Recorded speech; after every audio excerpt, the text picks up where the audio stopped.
I didn't notice it all at once. It began with the absence of noise. The morning after the wedding should have been cluttered half-open boxes, laughter spilling into the hallway, someone arguing about where to store things. Instead, there was a kind of order that didn't belong to me. I stood near the doorway of the living room and watched my mother-in-law move with quiet efficiency. Gifts still wrapped, some with cards loosely taped, were being lifted, stacked, carried outside. No one announced it. No one asked. "It's family money," she said at one point. Not to me, but into the room, as if it had already been agreed upon. "It stays in the family." I waited for my husband to respond. He was close enough to hear, standing by the window, hands in his pockets like he wasn't sure what to do with them. He didn't correct her. He didn't even shift his weight. For a moment, I told myself this was temporary, that there was a system I didn't understand yet, that maybe things would be sorted later, quietly, fairly. But then I saw my aunt's handwriting on one of the envelopes, careful, deliberate, and I remembered her pressing it into my hands the night before,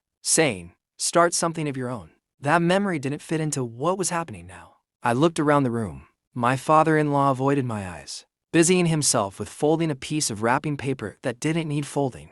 A cousin gave me a quick, sympathetic glance before following my mother-in-law outside with another box. No one seemed confused, just coordinated. It wasn't loud control. It was practiced. I walked a little closer to my husband, close enough that I could have spoken quietly, kept this contained. I waited again, giving him the space to step in. He didn't. Something settled in me then, not anger, not exactly. More like a line being drawn where I hadn't realized one was needed.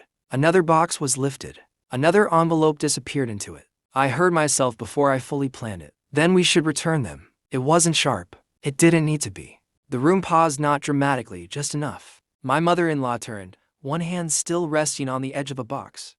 "What? If they're family money," I said, steady, "and not ours, then we should return them to the people who gave them. They didn't give to a system. They gave to us." No one moved. The words didn't echo, but they lingered in a way that made silence feel heavier than before. I felt my husband shift beside me just slightly, like he'd been pulled into focus. My mother-in-law smiled, but it didn't reach her eyes. "You don't understand how we do things yet." "That might be true," I said, "but I do understand intention. And I was there when most of those were given." There was a hesitation then, not from her, but from the room itself. A small fracture in the rhythm everyone had been following. My father-in-law cleared his throat. It was a quiet sound, but it carried. He stepped forward, not looking at me at first, but at the boxes near the door. "They were given to the couple," he said, measured. "It's not appropriate to decide otherwise without discussion." It wasn't a declaration. It didn't need to be. It was enough to stop the next movement. My mother-in-law's hand slipped off the box. For a moment, she looked like she might argue,